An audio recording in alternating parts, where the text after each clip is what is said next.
ಎಲ್ಲ ವಿದ್ಯಾರ್ಥಿಗಳಿಗೂ EDUcare ಕರ್ನಾಟಕ ಚಾನೆಲ್ಗೆ ಸ್ವಾಗತ. ಈ ವಿಡಿಯೋನ ಮಾಡ್ತಾ ಇರೋದಕ್ಕೆ ಕಾರಣ ಏನು ಅಂತಂದರೆ, ನಾನು ನಿನ್ನೆ ಒಂದು ವಿಡಿಯೋನ ಮಾಡಿದ್ದೆ, ಹೌ ಟು ಅವಾಯ್ಡ್ ಡಿಸ್ಟ್ರಾಕ್ಷನ್ ಅಂತ.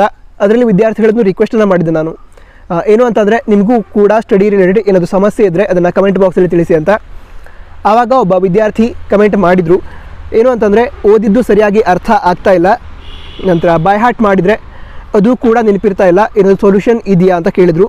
ಇದ್ರ ಬಗ್ಗೆ ನನಗೆ ಗೊತ್ತಿರುವಂತಹ ಇನ್ಫಾರ್ಮೇಷನನ್ನು ನಿಮಗೆ ತಿಳಿಸೋ ಪ್ರಯತ್ನವನ್ನು ಮಾಡ್ತಾ ಇದ್ದೇನೆ.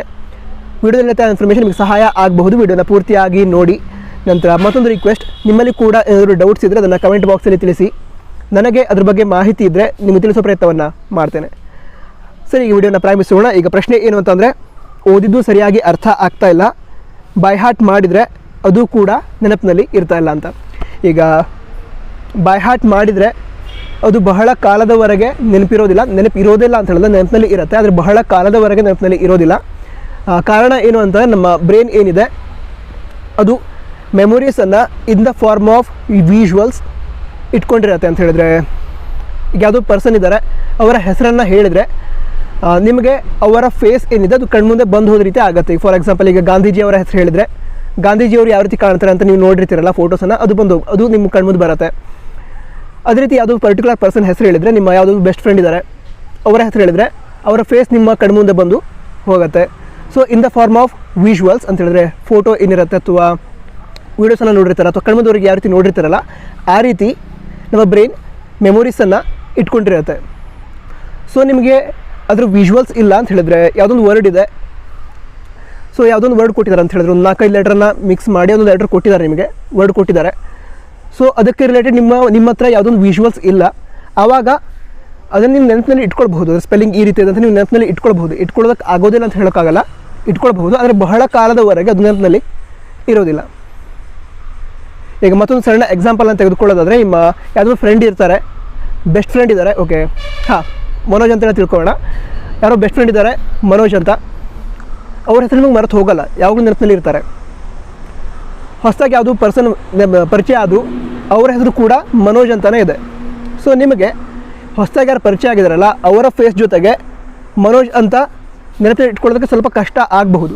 ಆವಾಗ ಏನು ಮಾಡ್ಬೋದು ನಾವು, ಹೊಸದಾಗಿ ಯಾವ ಪರ್ಸನ್ ಪರಿಚಯ ಆಗಿದ್ದಾರೆ ಅವರು ಮತ್ತು ನನ್ನ ಬೆಸ್ಟ್ ಫ್ರೆಂಡ್ ಯಾರಿದ್ದಾರೆ ಇಬ್ಬರದ್ದು ಹೆಸರು ಒಂದೇ ನೆನಪು ಮಾಡಿಕೊಂಡ್ರೆ ಅಥವಾ ನಮ್ಮ ಮನಸ್ಸಿನಲ್ಲಿ ಇಟ್ಕೊಂಡ್ರೆ ಏನಾಗುತ್ತೆ, ನಮ್ಮ ಬೆಸ್ಟ್ ಫ್ರೆಂಡ್ ಹೆಸರಂತೂ ನೆನಪಿರುತ್ತೆ. ಸೊ ಹೊಸದಾಗಿ ಪರಿಚಯ ಆಗಿರೋ ಪರ್ಸನ್ ಕೂಡ ಮನೋಜ್ ಅಂತ ನಮಗೆ ಈಸಿಯಾಗಿ ನೆನಪಾಗುತ್ತೆ.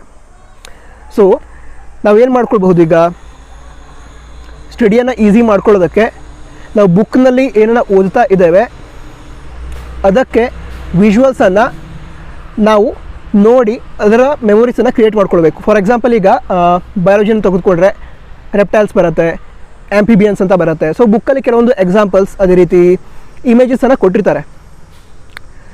ನಾವು ಅದಕ್ಕೆ ಹೆಚ್ಚಿನ ಇಮೇಜಸನ್ನು ಅಥವಾ ವಿಜುವಲ್ಸನ್ನು ಯಾವ ರೀತಿ ಕ್ರಿಯೇಟ್ ಮಾಡ್ಕೊಳ್ಬೋದು ಅಥವಾ ಅದ್ರ ಬಗ್ಗೆ ಹೆಚ್ಚಿನ ಇನ್ಫಾರ್ಮೇಷನ್ನ ತಲೆಯೊಳಗೆ ಅಂದರೆ ಬ್ರೈನ್ ಒಳಗೆ ಯಾವ ರೀತಿ ಫೀಡ್ ಮಾಡ್ಕೊಳ್ಬೋದು ಅಂತ ತಿಳ್ಕೊಳ್ಳೋದಾದರೆ, ರೆಪ್ಟೈಲ್ಸ್ ಬಗ್ಗೆ ಓದ್ತಾ ಇರ್ತೀರಾ, ಅದರ ಕ್ಯಾರೆಕ್ಟರಿಸ್ಟಿಕ್ಸನ್ನು ಓದ್ತಾ ಇರ್ತೀರಾ. ಸೊ ಗೂಗಲಲ್ಲಿ ರೆಪ್ಟೈಲ್ಸ್ ಅಂತ ಸರ್ಚ್ ಮಾಡಿದರೆ ಏನಾಗುತ್ತೆ, ಅದಕ್ಕೆ ರಿಲೇಟೆಡ್ ಹೆಚ್ಚಿನ ಇಮೇಜಸ್ ಸಿಗುತ್ತೆ. ಅದೇ ಯೂಟ್ಯೂಬ್ನಲ್ಲಿ ಸರ್ಚ್ ಮಾಡಿದರೆ ಅದಕ್ಕೆ ರಿಲೇಟೆಡ್ ವಿಡಿಯೋ ಕೂಡ ನಿಮಗೆ ಸಿಗುತ್ತೆ. ಸೊ ಈಗ ರೆಪ್ಟೈಲ್ಸ್ ಆಗಿರ್ಬೋದು ಅಥವಾ ಆ್ಯಂಫಿಬಿಯನ್ಸ್ ಆಗಿರ್ಬೋದು, ಅದನ್ನು ನಾವು ರಿಯಲ್ ಲೈಫಲ್ಲಿ ಕೂಡ ನೋಡಿರ್ತೇವೆ, ಕ್ಯಾರೆಕ್ಟರಿಸ್ಟಿಕ್ಸ್ ನಮಗೆ ಆಲ್ರೆಡಿ ಗೊತ್ತಿರತ್ತೆ. ಸೊ ಅವಾಗೇನಾಗುತ್ತೆ ಅಂತ ಹೇಳಿದ್ರೆ, ನಾವು ಈಸಿಯಾಗಿ ಪರೀಕ್ಷೆಯಲ್ಲಿ ಆನ್ಸರ್ ಕೂಡ ಬರಿಬೋದು. ಯಾಕಂತ ಹೇಳಿದ್ರೆ ಮೆಮೊರಿ ಕ್ರಿಯೇಟ್ ಆಗಿರುತ್ತೆ. ಯಾವುದು ರೆಪ್ಟೈಲ್ಸನ್ನಂತೂ ನೋಡಿರ್ತೇವೆ ಅಂತ ಹೇಳಿದ್ರೆ, ಈಗ ಯಾವುದು ಹಾವಾಗಿರ್ಬೋದು ಇದನ್ನೆಲ್ಲ ನೋಡಿರ್ತೇವೆ, ಸರಿನಾ. ಆ್ಯಂಫಿಬಿಯನ್ಸ್ ಕಪ್ಪೆ ಅದನ್ನು ಕೂಡ ನೋಡಿರ್ತೇವೆ ರಿಯಲ್ ಲೈಫಲ್ಲಿ. ಸೊ ಅದ್ರ ಕ್ಯಾರೆಕ್ಟರಿಸ್ಟಿಕ್ಸನ್ನು ಬರೆಯೋದು ಈಸಿನ ಬರೀತೇವೆ. ಸೊ ನಾವು ಏನೇನು ಓದ್ತಾ ಇದ್ದೇವೆ ಅದನ್ನು ನಮ್ಮ ರಿಯಲ್ ಲೈಫಿಗೆ ಲಿಂಕ್ ಮಾಡ್ಕೊಳ್ಬೇಕು. ಈಗ ಲ್ಯಾಂಗ್ವೇಜಸ್ ಬಗ್ಗೆ ಸ್ಟಡಿ ಮಾಡೋದಾದರೆ ಅದರಲ್ಲೂ ಕೂಡ ಕೆಲವೊಂದು ಆಥರ್ ಬಗ್ಗೆ ಕೊಟ್ಟಿರ್ತಾರೆ. ಸೊ ಅವರ ನೇಚರ್ ಬಗ್ಗೆ ಕೊಟ್ಟಿರ್ತಾರೆ ಅಥವಾ ಅವರ ಬರ್ತ್ ಪ್ಲೇಸ್ ಬಗ್ಗೆ ಕೊಟ್ಟಿರ್ತಾರೆ. ಸೊ ಆವಾಗ ನಾವೇನು ಮಾಡೋದು ಅಂತ ಹೇಳಿದ್ರೆ, ಆ ಒಂದು ಬರ್ತ್ ಪ್ಲೇಸ್ ಏನಿದೆ ಅಲ್ಲಿರುವಂತಹ ಕೆಲವು ವ್ಯಕ್ತಿಗಳು ನಮ್ಗೆ ಗೊತ್ತಿರಬಹುದು ಅಥವಾ ಅಲ್ಲಿ ಒಂದು ಫೇಮಸ್ ಪ್ಲೇಸ್ ನಮಗೆ ಗೊತ್ತಿರಬಹುದು. ಸೊ ಆವಾಗ ಈ ಒಬ್ಬ ಆಥರ್ ಏನಿದ್ದಾರೆ ಅವರು ಆ ಒಂದು ಫೇಮಸ್ ಪ್ಲೇಸ್ ಏನಿದೆ ಆ ಒಂದು ಪ್ಲೇಸ್ ಇರುವಂತಹ ಒಂದು ಯಾವುದು ಟೂರಿಸಂ ಪ್ಲೇಸ್ ಇರುವಂತಹ ಸ್ಥಳದಲ್ಲಿ ಜನಿಸಿದ್ರು ಅಥವಾ ಹುಟ್ಟಿದ್ರು ಅಂತ ನೆನಪಿನಲ್ಲಿ ಇಟ್ಕೊಂಡ್ರೆ, ಸೊ ಆ ಪ್ಲೇಸ್ ಅಂತೂ ನೆನಪಿರುತ್ತೆ. ಯಾಕಂತೇಳಿದ್ರೆ ಫ್ಯಾಮಿಲಿಯರ್. ಸೊ ನಮಗೇನಾಗುತ್ತೆ, ಈಸಿಯಾಗಿ ನೆನಪಿನಲ್ಲಿ ಇಟ್ಕೊಳ್ಬಹುದು. ಈಗ 5th or 6th ಸ್ಟ್ಯಾಂಡರ್ಡಲ್ಲಿ ಕಲಿತಾ ಇರಬೇಕಾದ್ರೆ ಈಗ ಅಥವಾ ಅದ್ರ ಮುಂದಿನ ಕ್ಲಾಸಲ್ಲಿ ಯಾವಾಗಾದರೂ ಸರ್ ಐಸಾಕ್ ನ್ಯೂಟನ್ ಅಂತ ನೀವು ಕೇಳಿರ್ತೀರ. ಸೊ ಪ್ರಾರಂಭದಲ್ಲೇ ಹೆಸರನ್ನು ನೆನ್ಪಿಟ್ಕೊಳ್ಳೋದಕ್ಕೆ ಕಷ್ಟ ಆಗಿರುತ್ತೆ. ಸೊ ಅದಕ್ಕೆ ಯಾವ ರೀತಿ ಮಾಡ್ಕೊಳ್ಬೋದು ಅಂತಂದರೆ, ಈಗ ಕ್ಲಾಸಲ್ಲಿ ಯಾರಾದರೂ ನೂತನ್ ಅಂತ ಇದ್ದರೆ, ಕ್ಲಾಸ್ಮೇಟಲ್ಲಿ ಯಾರಾದರೂ ಫ್ರೆಂಡ್ ಇದ್ದಾರೆ ನೂತನ್ ಅಂತ, ಸೊ ಏನು ಮಾಡ್ಕೊಳ್ಬೋದು ನಾವು, ನೂತನ್ ಏನಿದೆ ಅದನ್ನು ನ್ಯೂಟನ್ ಅದಕ್ಕೆ ಲಿಂಕ್ ಮಾಡಿ ನೆನಪಿನಲ್ಲಿ ಇಟ್ಕೊಳ್ಬಹುದು. ಹಾಗೆ ಈಗ ಫಿಸಿಕ್ಸಲ್ಲಿ ಏನಾಗುತ್ತೆ, ರಿಫ್ಲೆಕ್ಷನ್, ರಿಫ್ರ್ಯಾಕ್ಷನ್ ಈ ರೀತಿ ಕಾನ್ಸೆಪ್ಟ್ಗಳು ಬರುತ್ತೆ, ಸರಿನಾ. ನಂತರ ಲೆನ್ಸ್ ಬರುತ್ತೆ, ಮಿರರ್ ಬರುತ್ತೆ. ಸೊ ಇದನ್ನು ಡೈರೆಕ್ಟಾಗಿ ಇಮ್ಯಾಜಿನ್ ಮಾಡೋದಕ್ಕೆ ಕಷ್ಟ ಆಗುತ್ತೆ. ನನಗೂ ಕೂಡ ಸ್ಟೂಡೆಂಟ್ ಇದ್ದಾಗ ಕಷ್ಟ ಆಗಿತ್ತು. ಆದರೆ ನಿಮಗೇನಾಗಿದೆ, ಈಗ ಫೆಸಿಲಿಟೀಸ್ ತುಂಬ ಜಾಸ್ತಿ ಇದ್ದಾವೆ. ಯಾವ ರೀತಿ ಅಂತ ಹೇಳಿದರೆ, ಈಗ ನೀವು ಯೂಟ್ಯೂಬಲ್ಲಿ ಸರ್ಚ್ ಮಾಡ್ತೀರಾ, ಯಾವುದು ರಿಫ್ರ್ಯಾಕ್ಷನಿಂದ ಒಂದು ಆ್ಯನಿಮೇಷನ್, ಅದನ್ನು ಸರ್ಚ್ ಮಾಡ್ತೀರಾ. ಸೊ ಆವಾಗ ಏನಾಗುತ್ತೆ, ರೇ ಡಯಾಗ್ರಾಮ್ ಬುಕ್ಕಲ್ಲಿ ರೇ ಡಯಾಗ್ರಾಮ್ ಕೊಟ್ಟಿರ್ತಾರೆ. ಇದರೊಳಗೆ ಆ ರೇ ಡಯಾಗ್ರಾಮ್ ಏನಿದೆ, ಯಾವ ರೀತಿ ಆ ಒಂದು ರೇ ಮೂವ್ ಆಗುತ್ತೆ ಅದನ್ನು ಕೂಡ ತೋರಿಸ್ತಾರೆ. ಅಂದರೆ ಈಗ ಒಂದು ರೇ ಆಫ್ ಲೈಟ್ ಒಂದು ಪಾಯಿಂಟಿಂದ ಸ್ಟಾರ್ಟ್ ಆಗುತ್ತೆ, ಸೋರ್ಸಿಂದ ಸ್ಟಾರ್ಟ್ ಆಗುತ್ತೆ, ಲೆನ್ಸ್ ಮೇಲೆ ಬಿತ್ತು, ಅದರ ನಂತರ ರಿಫ್ರ್ಯಾಕ್ಷನ್ ಆಗಿ ಮೊದಲ ಪಾಯಿಂಟಲ್ಲಿ ಒಂದು ಮರ್ಜ್ ಆಗುತ್ತೆ ಅಥವಾ ಏನೋ ಒಂದು ಆಗುತ್ತೆ, ಸರಿನಾ. ಆವಾಗ ಆ ಒಂದು ಇಮೇಜ್ ಅಥವಾ ಒಂದು ಮೆಮೊರಿ ಕ್ರಿಯೇಟ್ ಆಗುತ್ತೆ ನಮಗೆ. ಈ ರೀತಿ ಮೂವ್ ಆಗಿದ್ದಿತ್ತು, ರೇ ಡೈರೆಕ್ಷನ್ ಈ ರೀತಿ ಇತ್ತು, ಈ ರೀತಿ ಮೂವ್ ಆಗಿದ್ದಿತ್ತು. ಸೊ ಎಕ್ಸಾಮಲ್ಲಿ ಕೂಡ ಆ ಪ್ರಶ್ನೆಯನ್ನು ಕೇಳಿದರೆ ವಿಜುವಲ್ಸ್ ಕ್ರಿಯೇಟ್ ಆಗಿರುತ್ತಲ್ಲ, ಸೊ ಅದಕ್ಕೋಸ್ಕರ ಕಾನ್ಸೆಪ್ಟ್ ನೆನಪಾಗುತ್ತೆ ಅಂತ ಹೇಳಿದ್ರೆ ನೀವು ಅದಕ್ಕೆ ಆನ್ಸರ್ ಬರೀಬಹುದು. ಈಗ ಪರೀಕ್ಷೆಗಳಲ್ಲಿ ಕೆಲವೊಂದು ಕೀವರ್ಡ್ಸ್ ಇರುತ್ತೆ, ಸೈನ್ಸಲ್ಲಿ ಕೀವರ್ಡ್ಸ್ ಇರುತ್ತೆ, ಕೀವರ್ಡ್ಸನ್ನು ಕರೆಕ್ಟಾಗಿ ಬರೀಬೇಕು. ಬಾಕಿ ಕೆಲವೊಂದು ವರ್ಡ್ಸ್ ಏನಿರುತ್ತೆ ಅದನ್ನು ನೀವು ರಿಪ್ಲೇಸ್ ಮಾಡ್ಕೊಂಡು ಬರಿಬೋದು, ಸಬ್ಸ್ಟಿಟ್ಯೂಟ್ ಮಾಡ್ಕೊಂಡು ಬರಿಬೋದು. ಆದರೆ ಕೀವರ್ಡ್ಸ್ ಏನಿರುತ್ತೆ, ಈಗ ರಿಫ್ರ್ಯಾಕ್ಷನ್ ಅದು ಕೀವರ್ಡ್, ಅದನ್ನು ಬರೀಲೇಬೇಕು, ಸರಿನಾ. ಅದನ್ನು ಎಕ್ಸ್ಪ್ಲೈನ್ ಮಾಡಬೇಕಾದ್ರೆ ನೀವು ಬೇರೆ ಯಾವುದಾದ್ರು ಒಂದು ವರ್ಡನ್ನು ಯೂಸ್ ಮಾಡಿಕೊಂಡು ಅದನ್ನು ಎಕ್ಸ್ಪ್ಲೈನ್ ಮಾಡಬಹುದು. ಅದರ ಕೀವರ್ಡ್ಸನ್ನು ಪರ್ಫೆಕ್ಟಾಗಿ ನೆನಪಿನಲ್ಲಿ ಇಟ್ಕೊಂಡಿರ್ಬೋದು.